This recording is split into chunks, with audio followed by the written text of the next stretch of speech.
നമസ്കാരം പ്രിയ സുഹൃത്തുക്കളെ, അൾട്ടിമേറ്റ് വിന്നറിൻ്റെ മറ്റൊരു വീഡിയോയിലേക്ക് ഏവർക്കും സ്വാഗതം. നമ്മൾ ഇന്ന് ചർച്ച ചെയ്യുന്നത് PSC പരീക്ഷകൾക്ക് ഒഴിച്ചുകൂടാനാവാത്ത ഒരു വിഷയമാണ് രസതന്ത്രം.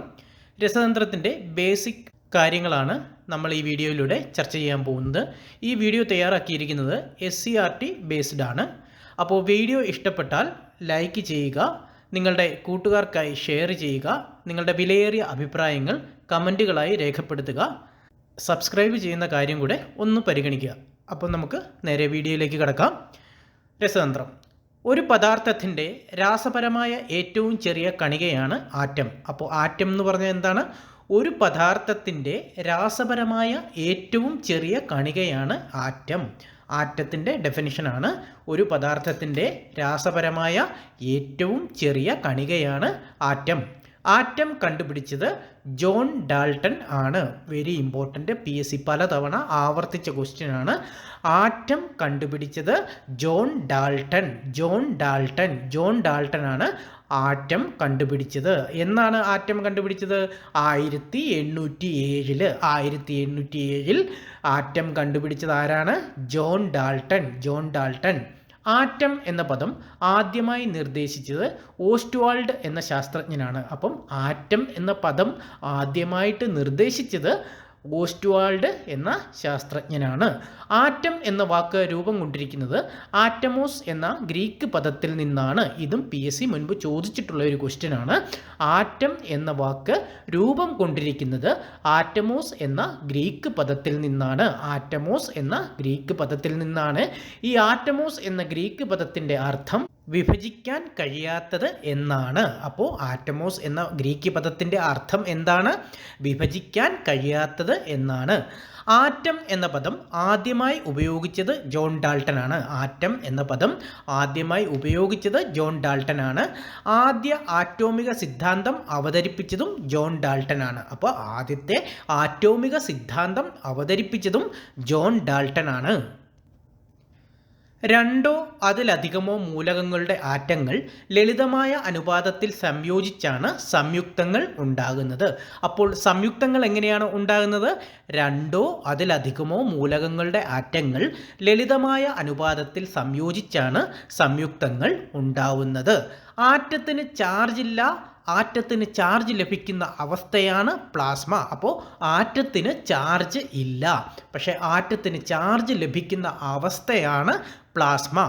ആധുനിക ആറ്റോമിക ചിന്തയുടെ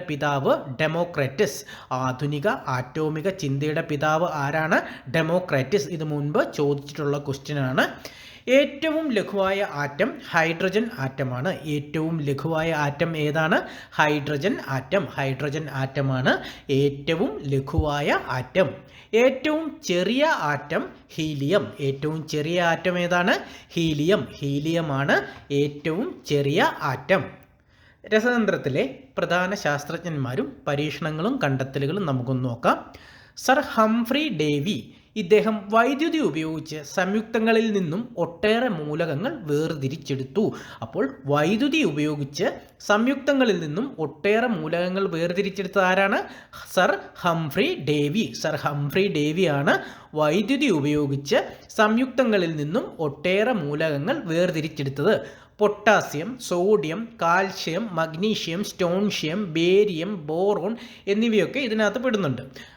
ദ്രാവകങ്ങളിലൂടെ വൈദ്യുതി കടന്നു പോകുന്നതുമായി ബന്ധപ്പെട്ട പരീക്ഷണങ്ങളാണ് ഇദ്ദേഹം നടത്തിയത്. അപ്പോൾ ഇദ്ദേഹം നടത്തിയ പരീക്ഷണങ്ങളൊക്കെ ദ്രാവകങ്ങളിലൂടെ വൈദ്യുതി കടന്നു പോകുന്നതുമായി ബന്ധപ്പെട്ട പരീക്ഷണങ്ങളാണ് സർ ഹംഫ്രി ഡേവി നടത്തിയിരുന്നത്. ഈ പരീക്ഷണങ്ങളുടെയും കണ്ടെത്തലുകളുടെയും അടിസ്ഥാനത്തിൽ പദാർത്ഥങ്ങളിൽ വൈദ്യുതി ചാർജുകളുടെ സാന്നിധ്യമുണ്ടെന്ന് മനസ്സിലായി. അപ്പോൾ പദാർത്ഥങ്ങളിൽ വൈദ്യുതി ചാർജുകളുടെ സാന്നിധ്യമുണ്ടെന്ന് എങ്ങനെയാണ് മനസ്സിലായത്? ദ്രാവകങ്ങളിലൂടെ വൈദ്യുതി കടന്നു പോകുന്നതുമായി ബന്ധപ്പെട്ട പരീക്ഷണങ്ങളിലൂടെയാണ്. ഇത് നടത്തിയത് ആരാണ്? Sir Humphrey Davy. രണ്ട് തരം വൈദ്യുത ചാർജുകളാണ് ഉള്ളതെന്ന് അദ്ദേഹം സമർത്ഥിച്ചു. ഏതൊക്കെയാണ്? Positive, negative. അപ്പോൾ രണ്ട് തരം വൈദ്യുത ചാർജുകൾ ആണ് ഉള്ളതെന്ന് അദ്ദേഹം സമർത്ഥിച്ചു. ഈ വൈദ്യുത ചാർജുകളാണ് ഒരു പദാർത്ഥത്തിന് മറ്റൊരു പദാർത്ഥവുമായി പ്രവർത്തിക്കാനുള്ള കഴിവുണ്ടാക്കുന്നതെന്നും അദ്ദേഹം സമർത്ഥിച്ചു. അപ്പോൾ ഈ വൈദ്യുത ചാർജുകളാണ് ഒരു പദാർത്ഥത്തിന് മറ്റൊരു പദാർത്ഥവുമായി പ്രവർത്തിക്കാനുള്ള കഴിവുണ്ടാക്കുന്നതെന്നും അദ്ദേഹം സമർത്ഥിച്ചു. ഏറ്റവും വലിയ ആറ്റമുള്ള ലോഹം ഫ്രാൻസിയം. ഫ്രാൻസിയം ഒരു കൃത്രിമ മൂലകമാണ്. ഏറ്റവും വലിയ ആറ്റമുള്ള ലോഹം ഏതാണ്? ഫ്രാൻസിയമാണ്. ഇതൊരു കൃത്രിമ ലോഹമാണ്, കൃത്രിമ മൂലകമാണ്. ഏറ്റവും ചെറിയ ആറ്റമുള്ള ലോഹം ബെറിലിയം. ഏറ്റവും ചെറിയ ആറ്റമുള്ള ലോഹം ഏതാണ്? ബെറിലിയമാണ് ഏറ്റവും ചെറിയ ആറ്റം ഉള്ള ലോഹം. ബെറിലിയം. ഏറ്റവും വലിയ ആറ്റമുള്ള ലോഹം പ്രകൃത്യാലുള്ളത്, അതായത് നാച്ചുറലി ഉള്ളത് ഏതാണ്? റെഡോൺ എന്ന് പറഞ്ഞാൽ നാച്ചുറലി ഉള്ളതാണ്, നമ്മൾ കൃത്രിമമായിട്ട് ഉണ്ടാക്കിയതൊന്നുമല്ല. അപ്പം ഏറ്റവും വലിയ ആറ്റമുള്ള ലോഹം പ്രകൃത്യാലുള്ളത് റെഡോൺ ആണ്. റെഡോൺ. ഇനി ആറ്റം മോഡലുകളെ കുറിച്ച് നമുക്കൊന്ന് നോക്കാം. ആറ്റത്തിൻ്റെ ഘടനയെക്കുറിച്ചുള്ള സാങ്കല്പിക രൂപം അവതരിപ്പിച്ചത് ജെ തോംസൺ ആണ്. അപ്പം ആദ്യമായിട്ട് ആറ്റത്തിൻ്റെ ഘടനയെക്കുറിച്ചുള്ള സാങ്കല്പിക രൂപം അവതരിപ്പിച്ചത് ജെ തോംസൺ ആണ്. ജെ തോംസന്റെ ആറ്റം മോഡൽ അറിയപ്പെട്ടത് plum pudding model, rising pudding model, watermelon model എന്നിങ്ങനെ 3 തരത്തിലാണ് അറിയപ്പെട്ടത്. ഏതൊക്കെയാണ്? Plum pudding model, rising pudding model, watermelon model. ഇതിൽ പ്ലം പുഡിംഗ് മോഡൽ വളരെ ഇമ്പോർട്ടൻ്റ് ആണ്. സൗരയൂഥ മാതൃകയിലുള്ള ആറ്റം മോഡൽ തയ്യാറാക്കിയ ശാസ്ത്രജ്ഞൻ ഏണസ്റ്റ് റൂദർഫോർഡ്. അപ്പം സൗരയൂഥ മാതൃകയിലുള്ള ആറ്റം മോഡൽ തയ്യാറാക്കിയ ശാസ്ത്രജ്ഞൻ ആരാണ്? Ernest Rutherford. റൂദർഫോർഡ് ആറ്റം മാതൃകയുടെ ന്യൂനതകൾ പരിഹരിച്ചുകൊണ്ട് ആറ്റത്തിൻ്റെ ബോർ മോഡൽ തയ്യാറാക്കിയ ശാസ്ത്രജ്ഞനാണ് നീൽസ് ബോർ. അതായത് റൂദർഫോർഡിൻ്റെ ആറ്റം മാതൃകയുടെ ന്യൂനതകൾ പരിഹരിച്ചുകൊണ്ട് ആറ്റത്തിൻ്റെ ബോർ മോഡൽ തയ്യാറാക്കിയ ശാസ്ത്രജ്ഞനാണ് നീൽസ് ബോർ. അപ്പം ആറ്റത്തിൻ്റെ ബോർ മോഡൽ തയ്യാറാക്കിയ ശാസ്ത്രജ്ഞൻ ആരാണ്? നീൽസ് ബോർ ആണ് ആറ്റത്തിൻ്റെ ബോർ മോഡൽ തയ്യാറാക്കിയത്. ഇനി നമുക്ക് ബോർ മാതൃകയിലെ പ്രധാന ആശയങ്ങൾ എന്തൊക്കെയാണെന്ന് നമുക്കൊന്ന് നോക്കാം. ആറ്റത്തിൽ ന്യൂക്ലിയസിന് ചുറ്റും ഇലക്ട്രോണുകൾ പ്രദക്ഷിണം ചെയ്യുന്നത് നിശ്ചിത ഓർബിറ്റലുകളിൽ ആണ്. അപ്പോൾ ബോർ മാതൃകയിലെ പ്രധാന ആശയങ്ങളിൽ ഒന്നാണ് ആറ്റത്തിൽ ന്യൂക്ലിയസിന് ചുറ്റും ഇലക്ട്രോണുകൾ പ്രദക്ഷിണം ചെയ്യുന്നത് നിശ്ചിത ഓർബിറ്റലുകളിൽ ആണ്. ഓരോ ഓർബിറ്റലുകളിലെയും ഇലക്ട്രോണുകൾക്ക് ഒരു നിശ്ചിത ഊർജം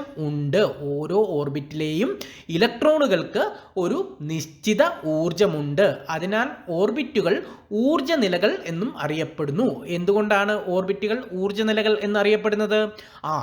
ഓരോ ഓർബിറ്റിലെയും ഇലക്ട്രോണുകൾക്ക് ഒരു നിശ്ചിത ഊർജമുണ്ട്. ആയതിനാൽ ഓർബിറ്റുകൾ ഊർജ്ജനിലകൾ എന്നും അറിയപ്പെടുന്നു. ഓർബിറ്റുകളെ ഷെൽ എന്നും പറയപ്പെടുന്നുണ്ട്. ഓർബിറ്റുകളെ ഷെൽ എന്നും പറയപ്പെടുന്നുണ്ട്. ഒരു നിശ്ചിത ഷെല്ലിൽ പ്രദക്ഷിണം ചെയ്യുന്നിടത്തോളം കാലം ഇലക്ട്രോണുകൾക്ക് ഊർജം കൂടുകയോ കുറയുകയോ ചെയ്യുന്നില്ല. അപ്പോൾ ഒരു നിശ്ചിത ഷെല്ലിൽ പ്രദക്ഷിണം ചെയ്യുന്നിടത്തോളം കാലം ഇലക്ട്രോണുകൾക്ക് ഊർജം കൂടുകയോ കുറയുകയോ ചെയ്യുന്നില്ല. ന്യൂക്ലിയസിൽ നിന്നുള്ള അകലം കൂടുന്തോറും ഷെല്ലുകളുടെ ഊർജം കൂടിക്കൂടി വരും. അത് വളരെ ഇമ്പോർട്ടൻ്റ് ആയിട്ടുള്ളൊരു പോയിൻ്റാണ്. ന്യൂക്ലിയസിൽ നിന്നുള്ള അകലം കൂടുന്തോറും എന്താണ് സംഭവിക്കുന്നത്? ഷെല്ലുകളുടെ ഊർജം കൂടിക്കൂടി വരും.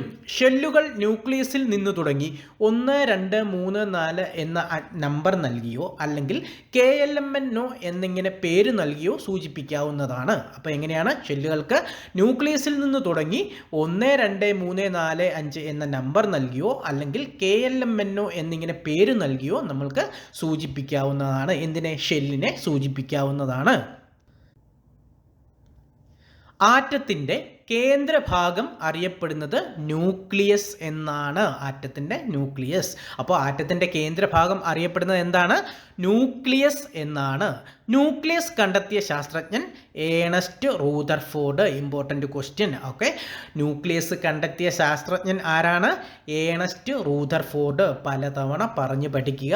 ആറ്റത്തിൻ്റെ ന്യൂക്ലിയസ് കണ്ടെത്തിയ ശാസ്ത്രജ്ഞനാണ് ഏണസ്റ്റ് റൂദർഫോർഡ്. ന്യൂക്ലിയസിൽ കാണപ്പെടുന്ന കണികകളാണ് പ്രോട്ടോൺ, ന്യൂട്രോൺ. ന്യൂക്ലിയസിൽ കാണപ്പെടുന്ന കണികകൾ ഏതൊക്കെയാണ്? പ്രോട്ടോണും ന്യൂട്രോണുമാണ് ന്യൂക്ലിയസിൽ കാണപ്പെടുന്ന കണികകൾ. ന്യൂക്ലിയസിൻ്റെ ചാർജ് പോസിറ്റീവാണ്. അപ്പോൾ പോസിറ്റീവ് ചാർജാണ് ന്യൂക്ലിയസിനുള്ളത്. അപ്പോൾ ന്യൂക്ലിയസിൻ്റെ ചാർജ് എന്താണ്? പോസിറ്റീവ്. അപ്പോൾ പോസിറ്റീവാണ് ന്യൂക്ലിയസിൻ്റെ ചാർജ്. പ്രോട്ടോണും ന്യൂട്രോണും ചേർന്ന് രൂപം കൊള്ളുന്നതാണ് ന്യൂക്ലിയോൺ. അപ്പോൾ പ്രോട്ടോണും ന്യൂട്രോണും ചേർന്ന് രൂപം കൊള്ളുന്നത് എന്താണ്? ന്യൂക്ലിയോൺ ആണ് പ്രോട്ടോണും ന്യൂട്രോണും ചേർന്ന് രൂപം കൊള്ളുന്നത്. ആറ്റത്തിൻ്റെ വലിപ്പം ന്യൂക്ലിയസിനേക്കാൾ എത്ര മടങ്ങ് വലുതാണ്? 10⁵5. 10⁵5 ആണ് ആറ്റത്തിൻ്റെ വലിപ്പം. ന്യൂക്ലിയസിനേക്കാൾ 10⁵5 മടങ്ങ് വലുതാണ്. ഒരാറ്റത്തിലെ പ്രോട്ടോണിൻ്റെയും ഇലക്ട്രോണിൻ്റെയും മാസുകൾ തമ്മിലുള്ള അനുപാതം 1836:1 ആണ്. അപ്പം ഒരാറ്റത്തിലെ പ്രോട്ടോണിൻ്റെയും ഇലക്ട്രോണിൻ്റെയും മാസുകൾ തമ്മിലുള്ള അനുപാതം 1836:1 ആണ്. 1836:1. ആറ്റത്തിലെ മുഴുവൻ മാസും കേന്ദ്രീകരിച്ചിരിക്കുന്നത് ആറ്റത്തിൻ്റെ ന്യൂക്ലിയസിലാണ്. അപ്പോൾ ആറ്റത്തിലെ മുഴുവൻ മാസും കേന്ദ്രീകരിച്ചിരിക്കുന്നത് എവിടെയാണ്? ആറ്റത്തിലെ ന്യൂക്ലിയസിലാണ്.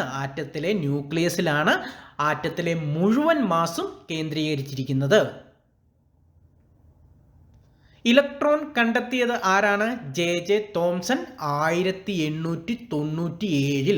ഇലക്ട്രോൺ കണ്ടെത്തിയത് ജെ തോംസൺ 1897.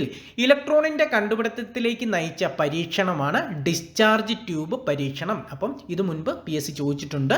ഇലക്ട്രോണിൻ്റെ കണ്ടുപിടുത്തത്തിലേക്ക് നയിച്ച പരീക്ഷണമാണ് ഡിസ്ചാർജ് ട്യൂബ് പരീക്ഷണം. ഇലക്ട്രോണിൻ്റെ കണ്ടുപിടുത്തത്തിലേക്ക് നയിച്ച പരീക്ഷണമാണ് ഡിസ്ചാർജ് ട്യൂബ് പരീക്ഷണം. പലതവണ പറഞ്ഞ് കേട്ട് പഠിക്കുക.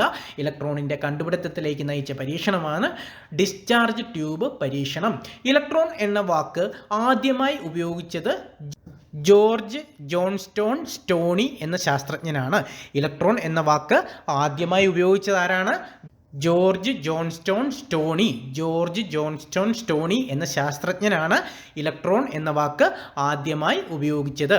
ആറ്റത്തിലെ ഭാരം കുറഞ്ഞ കണം ഇലക്ട്രോൺ. ആറ്റത്തിലെ നെഗറ്റീവ് ചാർജുള്ള കണവും ഇലക്ട്രോൺ ആണ്.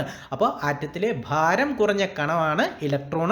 ആറ്റത്തിലെ നെഗറ്റീവ് ചാർജുള്ള കണവും ഇലക്ട്രോൺ ആണ്. ആറ്റത്തിലെ ഭാരം കുറഞ്ഞ കണം ഏതാണ്? ഇലക്ട്രോൺ.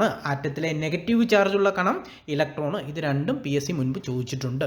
ഡിസ്ചാർജ് ട്യൂബ് പരീക്ഷണം.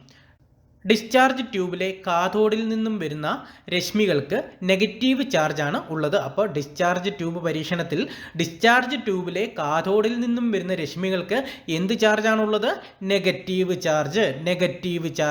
ഡിസ്ചാർജ് ട്യൂബിലെ കാഥോഡിൽ നിന്നും വരുന്ന രശ്മികൾക്ക് നെഗറ്റീവ് ചാർജാണ് ഉള്ളത്. ഈ കണങ്ങൾക്ക് മാസും ഊർജവും ഉണ്ട്. ഏത് വാതകം എടുത്ത് ഡിസ്ചാർജ് നടത്തിയാലും അവയിൽ നിന്നെല്ലാം 1000 നെഗറ്റീവ് ചാർജുള്ള കണങ്ങൾ ഉണ്ടാവുന്നു. അപ്പോൾ ഈ കണങ്ങൾക്ക് മാസും ഊർജവും ഉണ്ട്. പക്ഷേ ഏത് വാതകം എടുത്ത് ഡിസ്ചാർജ് നടത്തിയാലും അവയിൽ നിന്നെല്ലാം 1000 നെഗറ്റീവ് ചാർജുള്ള കണങ്ങളാണ് ഉണ്ടാകുന്നത്. എല്ലാ പദാർത്ഥങ്ങളിലും ഉള്ള പൊതുഘടകം ആണിത്. ഇലക്ട്രോണിൻ്റെ ചാർജ് കണ്ടെത്തിയത് റോബർട്ട് ആൻഡ്രൂസ് മില്ലിക്കൺ. അപ്പോൾ ഇലക്ട്രോണിൻ്റെ ചാർജ് കണ്ടെത്തിയ ശാസ്ത്രജ്ഞൻ ആരാണ്? റോബർട്ട് ആൻഡ്രൂസ് മില്ലിക്കൺ, അല്ലെങ്കിൽ മില്ലിക്കൺ എന്ന് പറഞ്ഞാലും മതി. ഇലക്ട്രോണിൻ്റെ ചാർജ് കണ്ടെത്തിയത് റോബർട്ട് ആൻഡ്രൂസ് മില്ലിക്കൺ. അപ്പോൾ ഒന്നുകൂടെ, ഇലക്ട്രോണിൻ്റെ ചാർജ് കണ്ടെത്തിയത് ആരാണ്? Robert Andrews Millikan. ഇലക്ട്രോണിൻ്റെ മാസ് എത്രയാണ്? അതെ, 9.1 × 10⁻31 kg. 9.1 × 10⁻31 kg ആണ് ഇലക്ട്രോണിൻ്റെ മാസ്. ഇലക്ട്രോണിൻ്റെ ചാർജ് കണ്ടെത്താനായി ഉപയോഗിച്ച പരീക്ഷണമാണ് ഓയിൽ ഡ്രോപ്പ് പരീക്ഷണം. വളരെ ഇമ്പോർട്ടൻ്റ് ക്വസ്റ്റ്യൻ. ഇലക്ട്രോണിൻ്റെ ചാർജ് കണ്ടെത്താനായി ഉപയോഗിച്ച പരീക്ഷണമാണ് ഓയിൽ ഡ്രോപ്പ് പരീക്ഷണം. Oil drop experiment. ഇലക്ട്രോണിൻ്റെ ചാർജ് കണ്ടെത്താനായി ഉപയോഗിച്ച പരീക്ഷണമാണ് ഓയിൽ ഡ്രോപ്പ് എക്സ്പെരിമെൻ്റ്. ഇലക്ട്രോണിൻ്റെ മാസ്, ഇലക്ട്രിക്കൽ ചാർജ് തമ്മിലുള്ള അനുപാതം കണ്ടെത്തിയത് ജെ തോംസൺ. ഇലക്ട്രോണിൻ്റെ മാസും ഇലക്ട്രിക്കൽ ചാർജുകൾ തമ്മിലുള്ള അനുപാതവും കണ്ടെത്തിയത് ആരാണ്? ജെ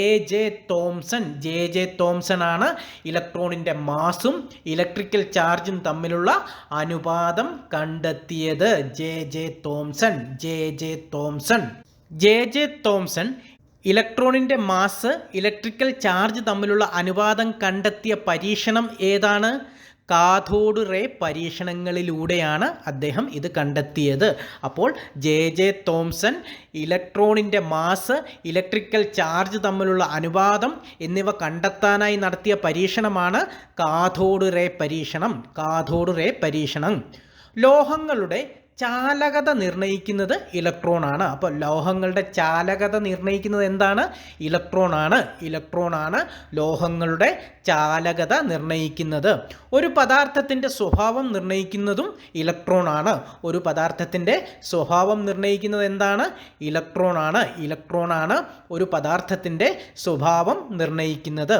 ഒരാറ്റത്തിലെ ചലിക്കുന്ന കണങ്ങളാണ് ഇലക്ട്രോണുകൾ. ഒരാറ്റത്തിലെ ചലിക്കുന്ന കണങ്ങളാണ് ഇലക്ട്രോണുകൾ. ഇലക്ട്രോണുകളാണ് ഒരാറ്റത്തിലെ ചലിക്കുന്ന കണങ്ങൾ. ഇനി നമുക്ക് പ്രോട്ടോണിനെ കുറിച്ച് നോക്കാം. പ്രോട്ടോൺ കണ്ടെത്തിയത് ഏണസ്റ്റ് റൂദർഫോർഡ്. അപ്പോൾ പ്രോട്ടോൺ കണ്ടെത്തിയത് ആരാണ്? Ernest Rutherford. ഏണസ്റ്റ് റൂദർഫോർഡാണ് പ്രോട്ടോൺ കണ്ടെത്തിയത്. പ്രോട്ടോൺ കണ്ടെത്തിയത് ഏണസ്റ്റ് റൂദർഫോർഡ്. പ്രോട്ടോണിൻ്റെ മാസ് 1.672 ഇൻറ്റു 10⁻27 കിലോഗ്രാം. പ്രോട്ടോണിൻ്റെ മാസ് എത്രയാണ്? 1.672 ഇൻറ്റു 10⁻27 കിലോഗ്രാം. 10⁻27 കിലോഗ്രാം. അപ്പോൾ പ്രോട്ടോൺ കണ്ടെത്തിയത് ആരാണ്? Ernest Rutherford. പ്രോട്ടോണിൻ്റെ മാസ് 1.672 ഇൻറ്റു 10⁻27 കിലോഗ്രാം. ഒരു ആറ്റത്തിലെ പോസിറ്റീവ് ചാർജുള്ള കണമാണ് പ്രോട്ടോൺ. അപ്പോൾ ഒരാറ്റത്തിലെ പോസിറ്റീവ് ചാർജുള്ള കണമാണ് പ്രോട്ടോൺ. PSC വളരെ തവണ ആവർത്തിച്ച് ചോദിച്ചിട്ടുള്ള ക്വസ്റ്റ്യനാണ്. ആറ്റത്തിലെ പോസിറ്റീവ് ചാർജുള്ള കണമാണ് പ്രോട്ടോൺ. ഒരു ആറ്റം ഏതാണ് എന്ന് തീരുമാനിക്കുന്നത് അതിലുള്ള പ്രോട്ടോണുകളുടെ എണ്ണമാണ്. ഒരു ആറ്റം ഏതാണ് എന്ന് തീരുമാനിക്കുന്നത് അതിലുള്ള പ്രോട്ടോണുകളുടെ എണ്ണമാണ്. ഒരു ആറ്റത്തിൻ്റെ ഐഡൻറ്റിറ്റി കാർഡ്, ഫിംഗർ പ്രിൻ്റ് എന്നെല്ലാം അറിയപ്പെടുന്നത് പ്രോട്ടോൺ ആണ്.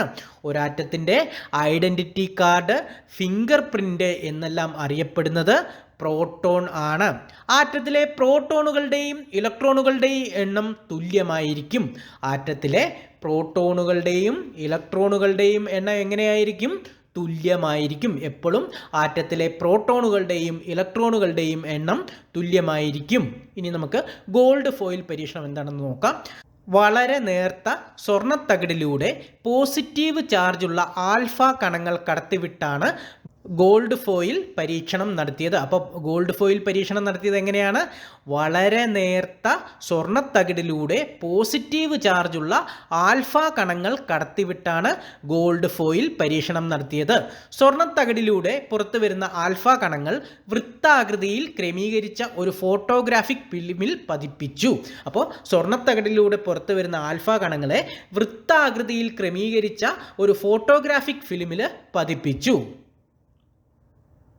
എന്നിട്ട് ഇതിൻ്റെ നിരീക്ഷണ ഫലങ്ങൾ വിശകലനം ചെയ്താണ് നിഗമനങ്ങൾ രൂപീകരിച്ചത്. ആറ്റത്തിൻ്റെ ഭൂരിഭാഗവും ശൂന്യമാണെന്നും പോസിറ്റീവ് ചാർജ് മുഴുവൻ കേന്ദ്രീകരിച്ച ഒരു ഭാഗം ഉണ്ടെന്നും ഇതിലൂടെ തെളിയിക്കപ്പെട്ടു. ഈ കേന്ദ്രമാണ് ആറ്റത്തിൻ്റെ ന്യൂക്ലിയസ്. അപ്പോൾ ഗോൾഡ് ഫോയിൽ പരീക്ഷണത്തിലൂടെ എന്താണ് തെളിഞ്ഞത്?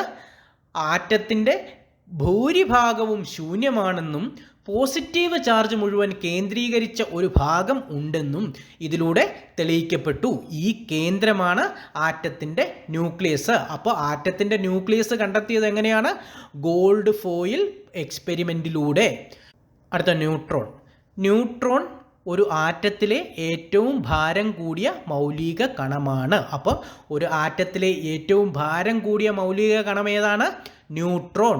ന്യൂട്രോണാണ് ഒരു ആറ്റത്തിലെ ഏറ്റവും ഭാരം കൂടിയ മൗലിക കണം. അപ്പം ആറ്റത്തിലെ ഏറ്റവും ഭാരം കൂടിയ മൗലിക കണമാണ് ന്യൂട്രോൺ.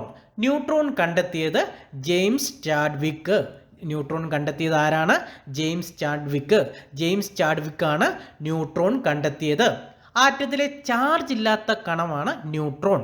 അപ്പോൾ ആറ്റത്തിലെ ചാർജ് ഇല്ലാത്ത കണമാണ് ന്യൂട്രോൺ. ന്യൂക്ലിയസിൽ ന്യൂട്രോൺ ഇല്ലാത്ത മൂലകം ആണ് ഹൈഡ്രജൻ. അപ്പം ന്യൂക്ലിയസിൽ ന്യൂട്രോൺ ഇല്ലാത്ത ഒരു മൂലകമാണ് ഹൈഡ്രജൻ. ആറ്റത്തിലെ ചാർജ് ഇല്ലാത്ത കണമാണ് ന്യൂട്രോൺ, പക്ഷേ ന്യൂക്ലിയസിൽ ന്യൂട്രോൺ ഇല്ലാത്ത മൂലകമാണ് ഹൈഡ്രജൻ. അടുത്ത നമുക്ക് ആൻറ്റി പാർട്ടിക്കിളുകളെ കുറിച്ച് നോക്കാം.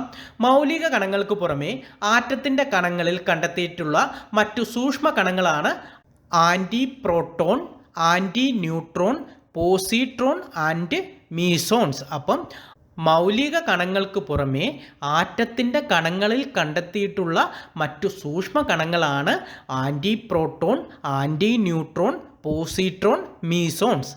ഇലക്ട്രോണിൻ്റെ അതേ മാസ് ഉള്ളതും എന്നാൽ ഇലക്ട്രോണിൻ്റെ വിപരീത ചാർജ് ഉള്ളതുമായ കണങ്ങളാണ് പോസിട്രോൺ. ഇത് മുൻപ് PSC ചോദിച്ചിട്ടുണ്ട്, എന്താണ് പോസിട്രോൺ എന്നുള്ളത്. ഇലക്ട്രോണിൻ്റെ അതേ മാസ് ഉള്ളതും എന്നാൽ ഇലക്ട്രോണിൻ്റെ വിപരീത ചാർജ് ഉള്ളതുമായ കണങ്ങളാണ് പോസിട്രോൺ. ഇലക്ട്രോണിൻ്റെ അതേ മാസ് ഉള്ളതും എന്നാൽ ഇലക്ട്രോണിൻ്റെ വിപരീത ചാർജ് ഉള്ളതുമായ കണങ്ങളാണ് പോസിട്രോൺ.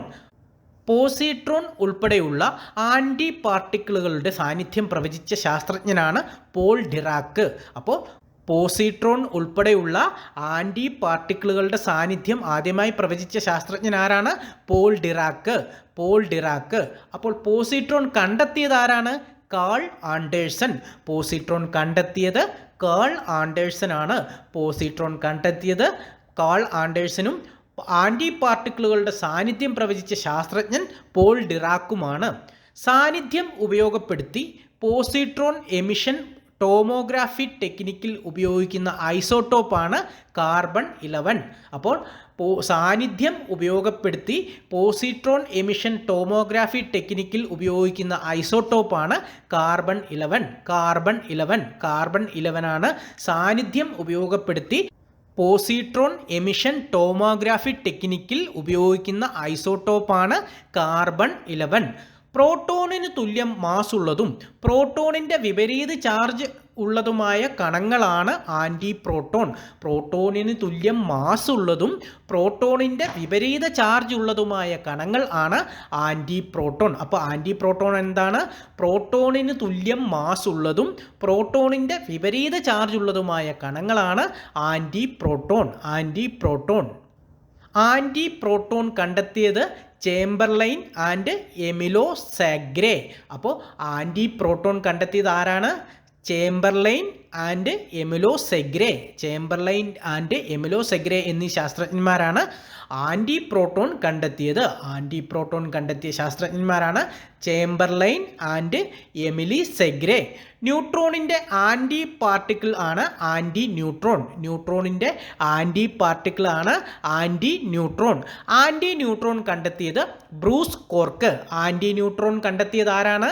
ബ്രൂസ് കോർക്കാണ് ആൻറ്റി ന്യൂട്രോൺ കണ്ടെത്തിയത്. ഇനി നമുക്ക് പ്രധാന കണ്ടുപിടുത്തങ്ങൾ നോക്കാം. ആറ്റം കണ്ടെത്തിയത് John Dalton. Electron J Thomson. Electron കണ്ടെത്തിയത് ജെ തോംസൺ. പ്രോട്ടോൺ കണ്ടെത്തിയത് Ernest Rutherford. Neutron James Chadwick. Neutron കണ്ടെത്തിയത് ആരാണ്? ജെയിംസ് ചാഡ്വിക്കാണ് ന്യൂട്രോൺ കണ്ടെത്തിയത്. Anti neutron Bruce Cork. കണ്ടെത്തിയത് ആരാണ്? Bruce Cork. Anti proton Chamberlain Emilio Segre. കണ്ടെത്തിയത് Chamberlain Emilio Segre. Positron Carl Anderson. കണ്ടെത്തിയത് ആരാണ്? Carl Anderson. ആറ്റത്തിൻ്റെ സൗരയൂഥ മാതൃക കണ്ടെത്തിയത് ആരാണ്? റൂദർഫോർഡ് ആണ് ആറ്റത്തിൻ്റെ സൗരയൂഥ മാതൃക കണ്ടെത്തിയത്. ആറ്റത്തിൻ്റെ പ്ലങ് പുഡിംഗ് മാതൃക കണ്ടെത്തിയത് ജെ തോംസൺ ആണ് ആറ്റത്തിൻ്റെ പ്ലം പുഡിംഗ് മാതൃക കണ്ടെത്തിയത്. ആറ്റത്തിൻ്റെ വേവ് മെക്കാനിക്സ് മാതൃക കണ്ടെത്തിയത് ആരാണ്? എർവിൻ ഷ്രോഡിംഗർ ആണ് ആറ്റത്തിൻ്റെ വേവ് മെക്കാനിക്സ് മാതൃക കണ്ടെത്തിയത്. കണ്ടെത്തിയ ആളാണ് എർവിൻ ഷ്രോഡിംഗർ. അനിശ്ചിത സിദ്ധാന്തം ഫെയ്സൻബെർഗ്. അനിശ്ചിതത്വ സിദ്ധാന്തം അവതരിപ്പിച്ചത് ഫെയ്സൻബെർഗ്. ഇനി നമുക്ക് ആറ്റോമിക നമ്പർ ആൻഡ് ആറ്റോമിക മാസ് എന്താണെന്ന് നോക്കാം. ഒരാറ്റത്തിലെ പ്രോട്ടോണുകളുടെ ആകെ എണ്ണമാണ് ആറ്റോമിക നമ്പർ. ഒരു ആറ്റത്തിലെ പ്രോട്ടോണുകളുടെ ആകെ എണ്ണത്തെ എന്ത് പറയുന്നു? ആറ്റോമിക നമ്പർ. ആറ്റത്തിലെ ആറ്റോമിക നമ്പറിനെ സൂചിപ്പിക്കുന്ന പ്രതീകമാണ് Z. അപ്പോൾ ഒരു ആറ്റത്തിലെ ആറ്റോമിക നമ്പറിനെ സൂചിപ്പിക്കുന്ന പ്രതീകം Z. ഒരു ആറ്റത്തിലെ പ്രോട്ടോണുകളുടെയും ന്യൂട്രോണുകളുടെയും ആകെ എണ്ണമാണ് ആറ്റോമിക മാസ്. ഒരു ആറ്റത്തിലെ പ്രോട്ടോണുകളുടെയും ന്യൂട്രോണുകളുടെയും ആകെ എണ്ണമാണ് ആറ്റോമിക മാസ്. ഒരു ആറ്റത്തിൻ്റെ ആറ്റോമിക മാസിനെ സൂചിപ്പിക്കുന്ന പ്രതീകമാണ് A. ഒരു ആറ്റത്തിൻ്റെ ആറ്റോമിക മാസിനെ സൂചിപ്പിക്കുന്ന പ്രതീകമാണ് A. ഒരേ മാസ് നമ്പരും വ്യത്യസ്ത ആറ്റോമിക നമ്പരും ഉള്ള ആറ്റങ്ങളാണ് ഐസോബാറുകൾ. ഒരേ മാസ് നമ്പരും വ്യത്യസ്ത ആറ്റോമിക നമ്പരും ഉള്ള ആറ്റങ്ങളാണ് ഐസോബാറുകൾ. അപ്പോൾ ഐസോബാറുകൾ എന്ന് പറഞ്ഞാൽ എന്താണ്? ഒരേ മാസ് നമ്പരും വ്യത്യസ്ത ആറ്റോമിക നമ്പരും ഉള്ള ആറ്റങ്ങളാണ് ഐസോബാറുകൾ. ഒരേ ആറ്റോമിക നമ്പരും വ്യത്യസ്ത മാസ് നമ്പറുമുള്ള ഒരേ മൂലകത്തിൻ്റെ വ്യത്യസ്ത ആറ്റങ്ങളാണ് ഐസോടോപ്പുകൾ. ഇത് രണ്ടും കൂടെ അങ്ങോട്ടും ഇങ്ങോട്ടും മാറിപ്പോകരുത്. ഒരേ ആറ്റോമിക നമ്പരും വ്യത്യസ്ത മാസ് നമ്പറുമുള്ള ഒരേ മൂലകത്തിൻ്റെ വ്യത്യസ്ത ആറ്റങ്ങളാണ് ഐസോടോപ്പുകൾ. ഒരേ മാസ് നമ്പരും വ്യത്യസ്ത ആറ്റോമിക നമ്പരും ഉള്ള ആറ്റങ്ങളാണ് ഐസോബാറുകൾ. ഒരേ ആറ്റോമിക നമ്പരും വ്യത്യസ്ത മാസ് നമ്പരുമുള്ള ഒരേ മൂലകത്തിൻ്റെ വ്യത്യസ്ത ആറ്റങ്ങളാണ് ഐസോടോപ്പുകൾ. ഒരേ എണ്ണം ന്യൂട്രോണുകൾ അടങ്ങിയ ആറ്റങ്ങളാണ് ഐസോട്ടോണുകൾ. അപ്പോൾ ഐസോട്ടോണുകൾ എന്ന് പറഞ്ഞാൽ എന്താണ്? ഒരേ എണ്ണം ന്യൂട്രോണുകൾ അടങ്ങിയ ആറ്റങ്ങളാണ് ഐസോട്ടോണുകൾ. ഒരേ എണ്ണം ന്യൂട്രോണുകൾ അടങ്ങിയ ആറ്റങ്ങളാണ് ഐസോട്ടോണുകൾ. ഹൈഡ്രജൻ്റെ ഏറ്റവും സാധാരണ ഐസോട്രോപ്പാണ് പ്രോട്ടിയം. ഹൈഡ്രജൻ്റെ ഏറ്റവും സാധാരണ ഐസോട്ടോപ്പാണ് പ്രോട്ടിയം. ആണവ നിലയങ്ങളിൽ ഉപയോഗിക്കുന്ന ഹൈഡ്രജൻ്റെ ഐസോട്ടോപ്പ് ഡ്യൂട്ടീരിയം. ഇത് PSC പലതവണ ചോദിച്ചിട്ടുണ്ട്. ആണവ നിലയങ്ങളിൽ ഉപയോഗിക്കുന്ന ഹൈഡ്രജൻ്റെ ഐസോട്ടോപ്പ് ഏതാണ്? ഡ്യൂട്ടീരിയമാണ് ആണവ നിലയങ്ങളിൽ ഉപയോഗിക്കുന്ന ഹൈഡ്രജൻ്റെ ഐസോട്ടോപ്പ് ഡ്യൂട്ടീരിയം. ഹൈഡ്രജൻ്റെ റേഡിയോ ആക്റ്റീവ് ഐസോട്ടോപ്പാണ് ട്രിഷിയം. ഇതും PSC ചോദിച്ചിട്ടുണ്ട്. ഹൈഡ്രജൻ്റെ റേഡിയോ ആക്റ്റീവ് ഐസോട്ടോപ്പ് ഏതാണ്? ട്രിഷിയമാണ് ഹൈഡ്രജൻ്റെ റേഡിയോ ആക്റ്റീവ് ഐസോട്ടോപ്പ്. കാർബണിൻ്റെ ഐസോട്ടോപ്പുകളിൽ പ്രകൃതിയിൽ ഏറ്റവും കൂടുതൽ കാണപ്പെടുന്നത് കാർബൺ 12 ആണ്. കാർബണിൻ്റെ ഐസോട്ടോപ്പുകളിൽ പ്രകൃതിയിൽ ഏറ്റവും കൂടുതൽ കാണപ്പെടുന്നത് കാർബൺ 12 ആണ്. കാർബണിൻ്റെ ഐസോട്ടോപ്പുകളിൽ പ്രകൃതിയിൽ ഏറ്റവും കൂടുതൽ കാണപ്പെടുന്നത്. കാർബണിൻ്റെ റേഡിയോ ആക്റ്റീവ് ഐസോട്ടോപ്പാണ് കാർബൺ 14. കാർബണിൻ്റെ റേഡിയോ ആക്റ്റീവ് ഐസോട്ടോപ്പ് ഏതാണ്? കാർബൺ 14. ഇതൊക്കെ PSC പല തവണ ചോദിച്ചിട്ടുണ്ട്. വളരെ പ്രധാനപ്പെട്ട ഭാഗമാണ് ഇതൊക്കെ. കാർബണിൻ്റെ റേഡിയോ ആക്റ്റീവ് ഐസോട്ടോപ്പാണ് കാർബൺ 14.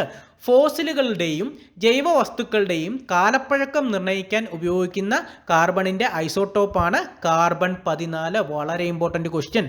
ഫോസിലുകളുടെയും ജൈവവസ്തുക്കളുടെയും കാലപ്പഴക്കം നിർണ്ണയിക്കാൻ ഉപയോഗിക്കുന്ന കാർബണിൻ്റെ ഐസോട്ടോപ്പാണ് കാർബൺ 14. ഈ കാർബൺ 14 വെച്ചിട്ടാണ് കാർബൺ ഡേറ്റിംഗ് എന്ന പ്രോസസ്സ് ചെയ്യുന്നത്.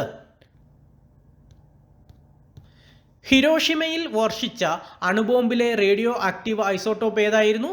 യുറേനിയം 235. യുറേനിയം 235 ആയിരുന്നു ഹിരോഷിമയിൽ വർഷിച്ച അണുബോംബിലെ radio active isotope. Very important question, പലതവണ ആവർത്തിച്ച് ചോദിച്ചിട്ടുണ്ട്. നാഗസാക്കിയിൽ വർഷിച്ച അണുബോംബിലെ റേഡിയോ ആക്റ്റീവ് മൂലകം ഏതായിരുന്നു? പ്ലൂട്ടോണിയം 239. ഇത് രണ്ടും അങ്ങോട്ടും ഇങ്ങോട്ടും മാറരുത്. ഹിരോഷിമയിൽ യുറേനിയം 235ഉം നാഗസാക്കിയിൽ പ്ലൂട്ടോണിയം 239ഉം ഹിരോഷിമയിൽ യുറേനിയം 235ഉം. അപ്പം ഹിരോഷിമയിൽ യുറേനിയം 235ഉം നാഗസാക്കിയിൽ പ്ലൂട്ടോണിയം 239ഉം ആയിരുന്നു. ഒരേ ആറ്റോമിക നമ്പരും വ്യത്യസ്ത മാസ് നമ്പരും ഉള്ള ഒരേ മൂലകത്തിൻ്റെ വ്യത്യസ്ത ആറ്റങ്ങളെ ഐസോടോപ്പുകൾ എന്ന് പറയുന്നു. ഒരേ ആറ്റോമിക നമ്പരും വ്യത്യസ്ത മാസ് നമ്പരുമുള്ള ഒരേ മൂലകത്തിൻ്റെ വ്യത്യസ്ത ആറ്റങ്ങളെ ഐസോടോപ്പുകൾ എന്ന് പറയുന്നു. അപ്പോൾ ഐസോടോപ്പുകൾ എന്ന് പറഞ്ഞാൽ എന്താണ്? ഒരേ ആറ്റോമിക നമ്പരും വ്യത്യസ്ത മാസ് നമ്പരും ഉള്ള ഒരേ മൂലകത്തിൻ്റെ വ്യത്യസ്ത ആറ്റങ്ങളെ ഐസോടോപ്പുകൾ എന്ന് പറയുന്നു. പ്രോട്ടിയം, ഡ്യൂട്ടീരിയം, ട്രിഷിയം എന്നിവ ഹൈഡ്രജൻ്റെ ഐസോട്ടോപ്പുകളാണ്. അപ്പോൾ ഹൈഡ്രജൻ്റെ പ്രധാനപ്പെട്ട ഐസോട്ടോപ്പുകൾ ഏതൊക്കെയാണ്?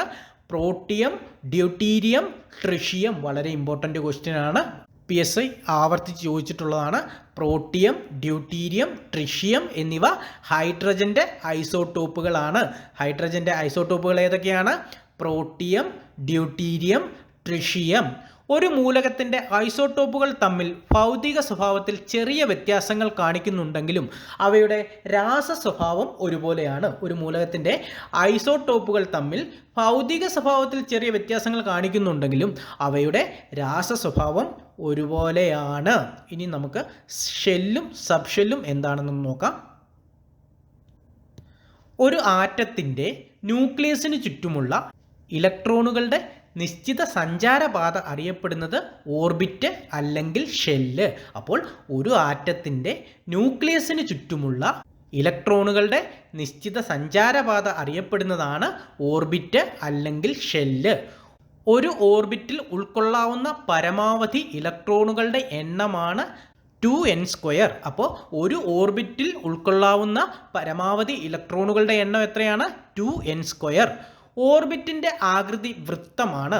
ഓർബിറ്റിൽ ഇലക്ട്രോൺ വിന്യാസം രേഖപ്പെടുത്തുന്നത് KLMN എന്നിങ്ങനെയാണ്. അപ്പോൾ ഓർബിറ്റിൻ്റെ ആകൃതി വൃത്തമാണ്.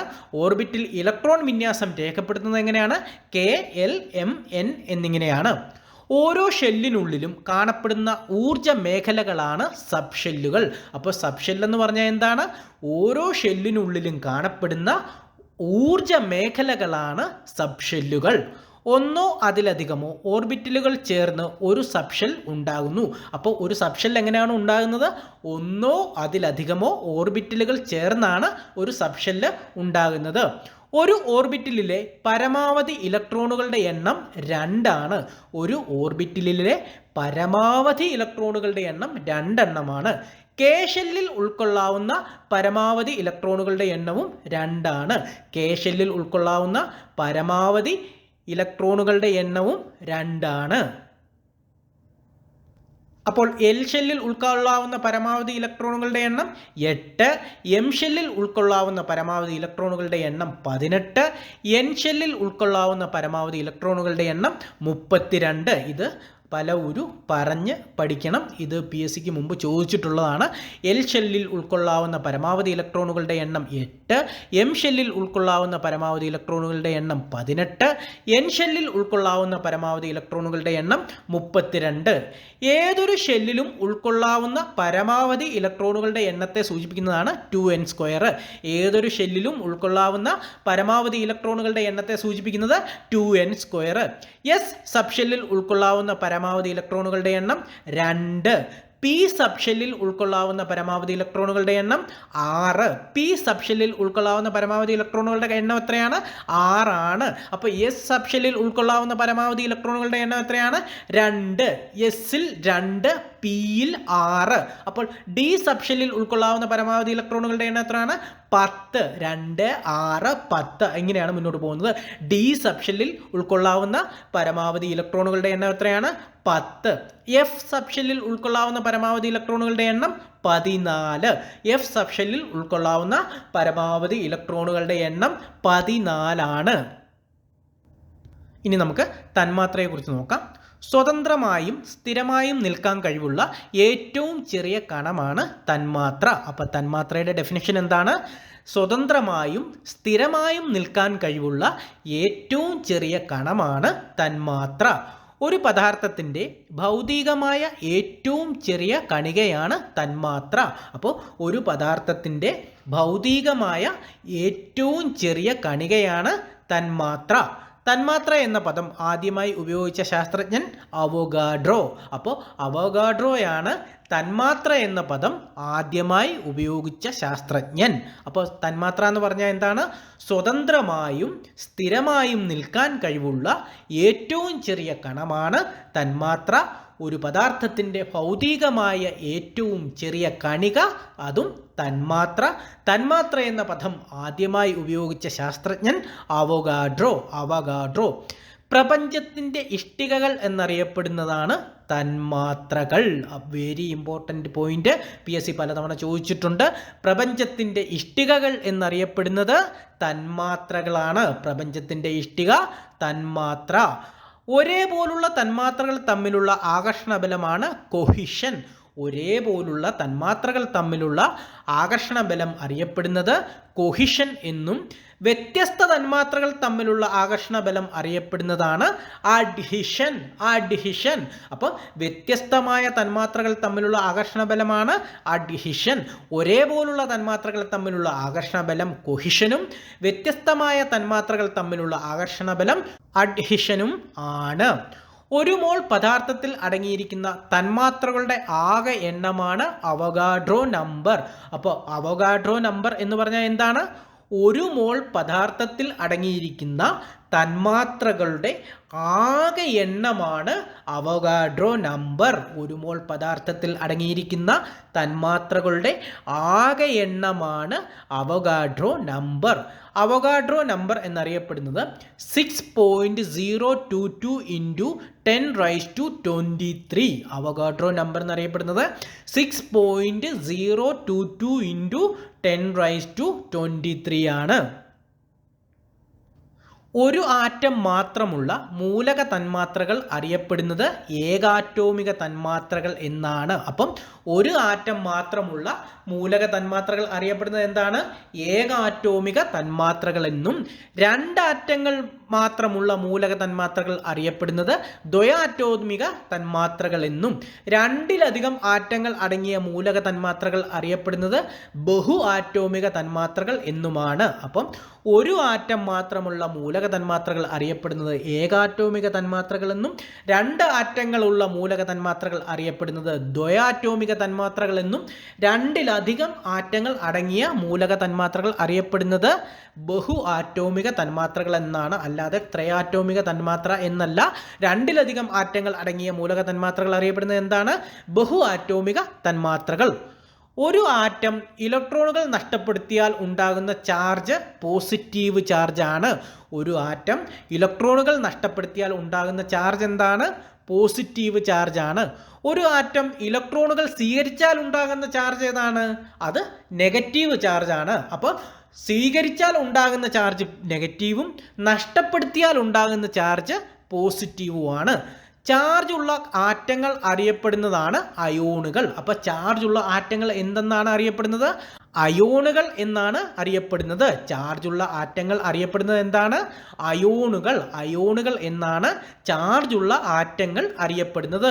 അപ്പോൾ ഒരു ആറ്റം ഇലക്ട്രോണുകൾ നഷ്ടപ്പെടുത്തിയാൽ ഉണ്ടാകുന്ന ചാർജ് പോസിറ്റീവ് ചാർജും ഒരു ആറ്റം ഇലക്ട്രോണുകൾ സ്വീകരിച്ചാൽ ഉണ്ടാകുന്ന ചാർജ് നെഗറ്റീവ് ചാർജും ചാർജുള്ള ആറ്റങ്ങൾ അറിയപ്പെടുന്നത് അയോണുകൾ എന്നുമാണ്.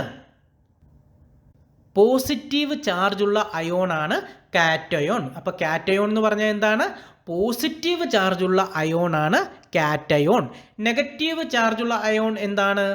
ആനയോൺ. നെഗറ്റീവ് ചാർജുള്ള അയോണാണ് ആനയോൺ. അപ്പോൾ പോസിറ്റീവ് ചാർജുള്ള അയോൺ കാറ്റയോണും നെഗറ്റീവ് ചാർജുള്ള അയോൺ ആനയോണും എന്ന് അറിയപ്പെടുന്നു. കാറ്റയോണും ആനയോണും പരസ്പരം ആകർഷിച്ചുണ്ടാകുന്ന മിശ്രിതമാണ് ലവണങ്ങൾ. അപ്പോൾ ഇത് PSC മുൻപ് ചോദിച്ചിട്ടുണ്ട്.